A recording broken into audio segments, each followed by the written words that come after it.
Everybody loves Star Wars movies except for Star Wars fans. There's nice ones out there for sure, but some Star Wars fans can never be pleased. I know a lot about that because I'm a wrestling fan. AEW's way better than WWE, but back on topic. The Star Wars fandom gets up in arms about a lot of things. Most recently, that thing is the Book of Boba Fett, which I have not seen. But one of the most divisive topics of the fandom, of the many divisive topics of the fandom, is the prequel trilogy. I don't know why, but recently I've been in a Star Wars kick and decided to rewatch them all, starting with The Phantom Menace. I'm one of those people who if I start to watch a series, I have to finish it. Like, I can't just watch one Star Wars. I gotta watch the whole trilogy, or just every Star Wars movie to see if my opinions changed on any of them. Also, I need to update my Letterboxd. But out of all the prequels, Attack of the Clones was the one that stuck out to me the most. I'm only talking about Attack of the Clones today, so don't ask me for other Star Wars movies.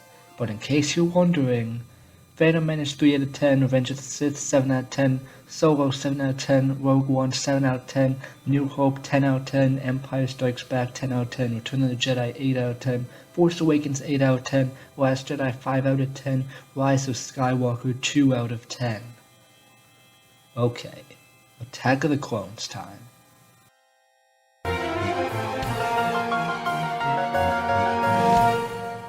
George Lucas is the mind behind Star Wars, and for that I love it. But his writing style has some very glaring issues. In the original trilogy, George was the mind behind it, but he had people around him to help iron things out. But in the prequels, it's mostly all George.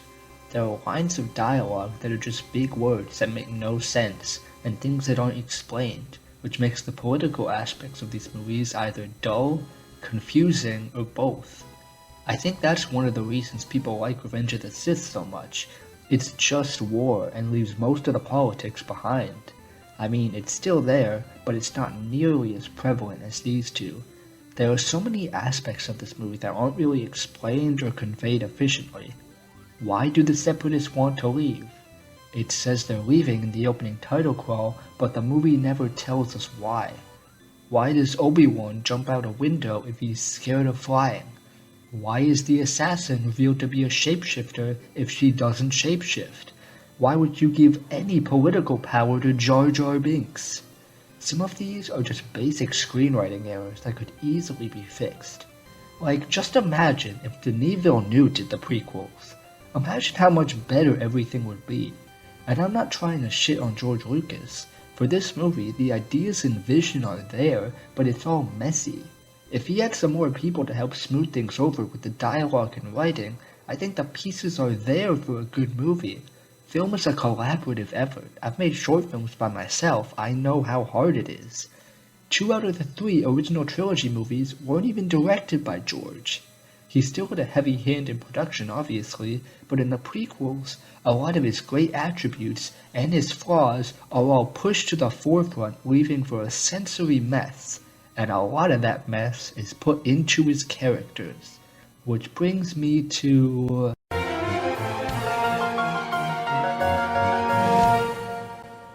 One of the aspects that sets Attack of the Clones apart from Phantom Menace is that it actually has characters. The 3 main characters, Anakin, Obi-Wan, and Padme, all have some personality which brings some good and some bad moments. This film also has pretty good pacing. We go back and forth between Anakin and Obi-Wan, and the movie is paced generally well between our characters. Anakin is an angsty boy. He's hot-headed and arrogant, but also eager to learn. He cares about Obi-Wan, but also wishes Obi-Wan would let him do more. This leads to scenes where he's yelling about Obi-Wan, then immediately feeling bad about it. I think this movie just made him a bit too evil. There are some points where he sounds like a sociopath or a creep or a mass murderer, and it makes it so Revenge of the Sith has to make him good again just so they can turn him evil again. Padme's also an interesting character. I like how she actually has some power, being a senator, and makes some decisions on her own, like going to rescue Obi-Wan. But her and Anakin don't fully work. There are some cute scenes and moments between them, and Across the Stars makes me want to love them, but Anakin is being creepy and cringe. Padme seems rightfully put off by this, but then ends up falling for him anyway. Again, this is where I think people ironing out the script could have helped them out, but I'll have more to say about this later on. Obi-Wan is searching for the clones on Kamino. We get an opening chase where Obi-Wan jumps out a window despite being afraid of flying. If Anakin did this, it would make sense since he's eager and hot-headed, but Obi-Wan is supposed to be the level-headed one. Anyway, after they catch the shapeshifter who never shapeshifts, Obi-Wan traces a dart to find the hidden planet. There he has a cool fight with Jango Fett, which leads to him following them and being captured on Geonosis. But on Kamino, he is given the entire Sith plot and doesn't figure it out. He knows the clones were made after Jango, a bad guy who works for Count Dooku, but he never questions it. Again, this is an easy fix. Just have him question it, and the Kaminoans can explain that the clones aren't bad and only follow Jedi orders or something. I like that this movie is paced well and these characters are given traits, two things the Phantom Menace can't say, but the movie proceeds to bungle all this with writing flaws in the character and the story. And it doesn't just happen with these characters.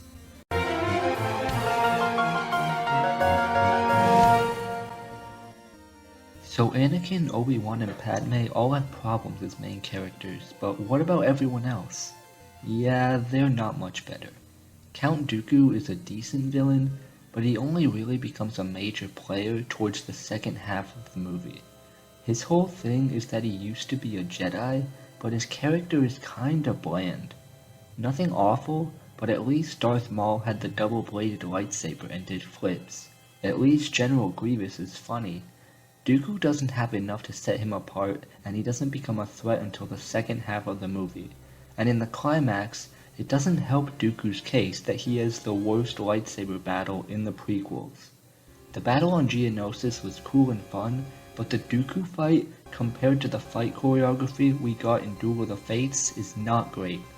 If Dooku had a good fight scene here, I'd probably up the score of this movie. But that brings us to the next character, Yoda. In this movie, Yoda is a war criminal. He commands troops and carries a lightsaber. In my mind, this is not something original trilogy Yoda would do. This movie tells us that Jedi are peacekeepers, but they seem perfectly fine with accepting a clone army and going to war. The characters other than Dooku and Yoda are all inoffensive. Jango Fett is interesting. I wish he could have been around longer.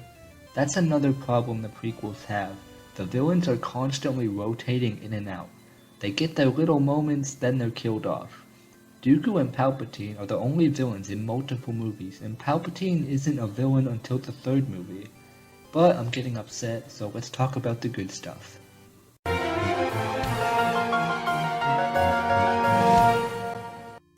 Okay, now I can finally talk about John Williams. Holy cow, this man is a master of his craft. The music in Star Wars is probably the one thing everyone universally loves, and for good reason. And in my opinion, Attack of the Clones has the best score of the prequels. Now I know Phantom Menace has Duel of the Fates, and Revenge of the Sith has a bunch of bangers, but I love this Attack of the Clones score. The way Duel of the Fates kicks in with Anakin on the speeder to slaughter not just the men but the women and the children, the way the Imperial March plays as Palpatine overlooks his armies only to cut right into Across the Stars at Anakin and Padme's wedding, oh my god, Across the Stars is great. It's this amazing theme for Anakin and Padme that gives it all the feels of forbidden romance that the screenplay cannot.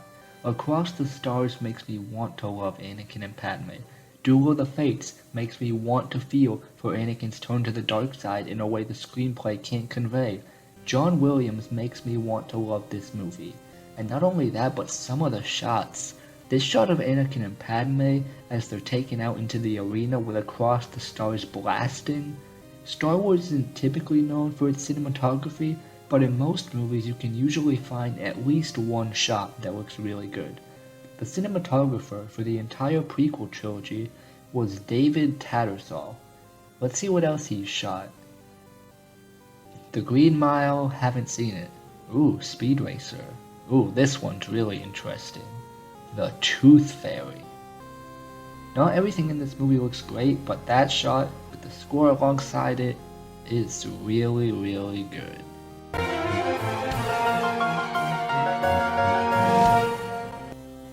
Attack of the Clones as a movie is the embodiment of the entire prequel trilogy.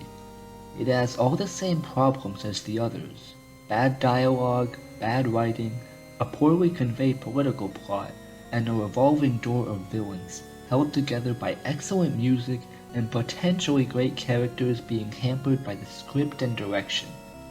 There's moments and concepts that in a vacuum can be great, but are either written poorly or not conveyed efficiently. A chase with a shapeshifter after assassination attempts on a senator, that should be cool. Finding an army of clones and fighting Jango Fett, that should be cool.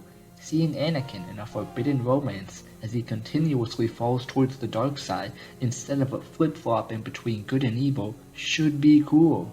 This movie embodies the prequels because of its potential for greatness being messed up because they can't stop getting in their own way.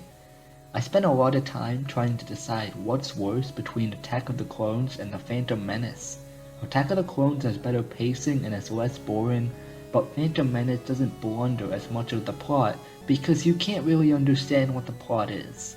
Attack of the Clones has characters with personality, but that personality is then turned on its head in order to fit the story, while Phantom Menace has characters with no traits other than Jar Jar and the child. I prefer Attack of the Clones score though, and I guess I'd rather be entertained by a bad movie than bored. Both get the same score though. I'm giving Attack of the Clones a 3 out of 10. Okay, so that's why I want to love Attack of the Clones. If you guys want me to talk about more Star Wars movies or other movies, let me know by liking, sharing, and subscribing. Still not watching Book of Boba Fett though. Hope you all enjoyed the video. I will see you later. McClunky.